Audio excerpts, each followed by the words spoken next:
Hello everyone, welcome to my channel. Hope you are doing great, fit and healthy. तो आज मैं आपको बताऊंगी बैक पेन के बारे में। बैक पेन होती क्या है, किस वजह से होती है और एक्सरसाइज के ज़रिए आप इसको किस तरह से बेहतर बना सकते हैं। Back pain is one of the most common reason जिसकी वजह से बहुत सारे पेशेंट्स हमारे पास आते हैं। इवन बहुत सारी यंग लड़कियां अंडर द एज ऑफ 30 हमारे पास आती हैं इसी इशू के साथ कि उनको बैक पेन है। सबसे ज़्यादा यंग फीमेल्स वो होती हैं जिनको किसी न किसी ऑफिस में प्रोलॉन्ग्ड सिटिंग के साथ बैठकर काम करना पड़ता है और मे बी उसी प्रोलॉन्ग्ड सिटिंग की वजह से उनको बैक पेन बहुत ज़्यादा डेवलप हो जाती है और वो यंग फीमेल्स थेरेपी करवाने के बाद काफ़ी रिलीफ़ महसूस करती हैं और उनका कहना ये होता है कि वो काफ़ी देर तक ऑफिस में बैठकर आराम से काम कर सकती हैं। उनको सबसे पहले डिफरेंट किस्म की मोडेलिटीज़ लगाने के बाद हम कुछ एक्सरसाइजेस उनको रिकमेंड करते हैं जिसका डेमो मैं इस वीडियो में आपको देने वाली हूँ। बैक पेन हमारी नेक में भी हो सकती है, पीछे मिडल बैक में भी और लोअर बैक में भी हो सकती है। Most common area which is affected is a lumbar area, जिसे हम लोअर बैक पेन भी कहते हैं। और वो लोअर बैक पेन एक्यूट भी हो सकती है, क्रोनिक भी हो सकती है, depend upon the time duration. इसके सिम्टम्स क्या क्या हो सकते हैं। ऑब्वियसली आपको बैक में सबसे पहले पेन फील होगी कोई भी काम करने में, जैसे बैठने में, उठने में, चलने में या फिर रोज़मर्रा का कोई भी काम करने में आपको पेन फील होगी। और वो आपकी पेन कहीं पर भी रेडिएट कर सकती है, या तो वो आपकी टांग की तरफ रेडिएट कर जाएगी या फिर अपर बैक की तरफ रेडिएट कर सकती है।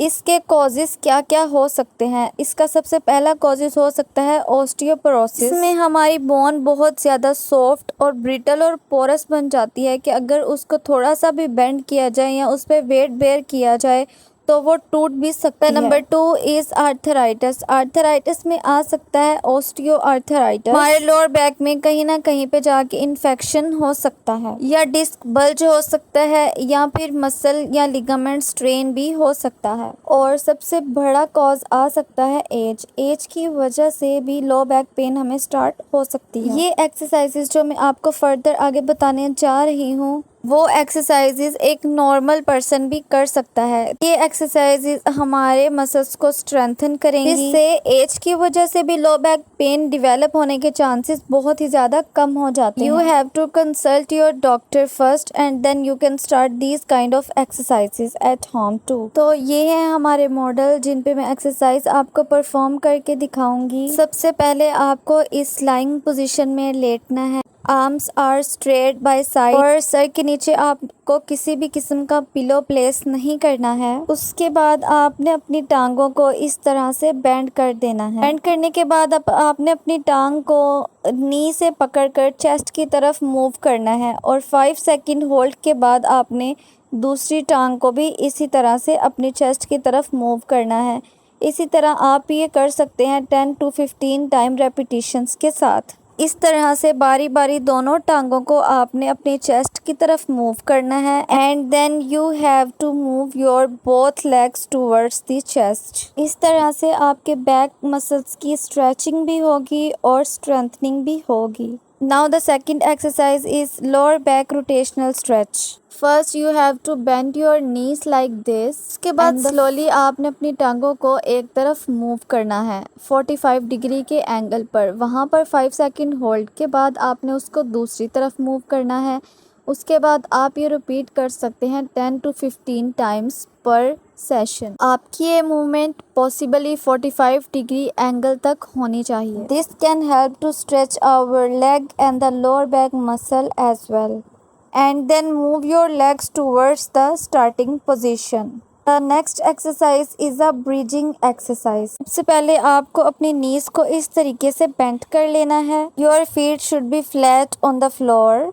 इस तरह से आपने अपनी बैली के मसल को टाइट कर लेना है और अपनी लोअर बैक को अपवर्ड मूव करना है और 5 सेकंड होल्ड के साथ दोबारा स्टार्टिंग पोजीशन पे आ जाना है। देन आपने इसको रिपीट करना है 10 to 15 रेपिटेशंस के साथ। ये एक्सरसाइज करने के साथ आपने इस बात का ख्याल रखना है कि आपके जो पाँव हैं वो फ्लोर के साथ टच रहें, बिल्कुल भी हील से अपवर्ड ना हो। Then you have to move the starting position. The next exercise is lower back flexibility exercise. Firstly, you have to bend your knees like this. इसके बाद आपने अपनी सांस को रोक के अपने बेली के मसल्स को टाइट कर लेना है। आपने अपनी लोअर बैक को थोड़ा सा ऊपर की तरफ उठाना है। देन 5 to 7 सेकेंड होल्ड्स के साथ आपने उसको दोबारा स्टार्टिंग पोजीशन पर ले आना है एंड देन आपने उसको उठाना है। 5 to 10 रेपिटेशंस के साथ आप ये परफॉर्म कर सकते हैं, लेकिन ये याद रखिएगा आपको ये एक्सरसाइज करते हुए अपने पाँव को बिल्कुल भी ऊपर नहीं उठाना। और the next exercise is cat stretch. सबसे पहले आपने अपनी इस पोजीशन को मेंटेन करना है, kneel on your knees and hands. इसके बाद आपने अपनी कमर को इस तरह आर्च बनाकर अपनी गर्दन को नीचे की तरफ मूव करना है सो आपके सारे बैक के मसल्स स्ट्रेचिंग में आ जाए। Then move your back towards the starting position. आप ये 5 सेकेंड होल्ड के साथ कर सकते हैं with the repetition of 10 to 15। ये एक्सरसाइजेस करते हुए आपको सबसे ज़्यादा अपनी पोजीशनिंग का ख्याल रखना है। तो ये थी वो एक्सरसाइजेस जो कि आप डेली कर सकते हैं और अपनी रेपिटेशंस को आहिस्ता आहिस्ता से इंक्रीज़ करके 30 तक भी लेके जा सकते हैं। इन एक्सरसाइजेस के अलावा बहुत सारी मोडेलिटीज़, मैनिपुलेशन, मोबिलाइजेशन, ट्रैक्शन और भी बहुत सारी टेक्निक्स पेशेंट्स पर की जा सकती हैं, लेकिन ये डिपेंड करता है उनकी बैक की कंडीशन पर। But this exercises you can do at home easily for the stretching and the strengthening of your muscles to prevent the further low back pain in the future. अगर आपकी ये लो back pen कहीं पे टांग की तरफ radiate कर रही है तो आपको अपने कंसल्टेंट डॉक्टर को ज़रूर चेक करवाना चाहिए, specially the physiotherapist. Take a healthy diet so it can help to maintain your weight. When you do exercise on your daily basis it makes your life happy and healthy and longer too.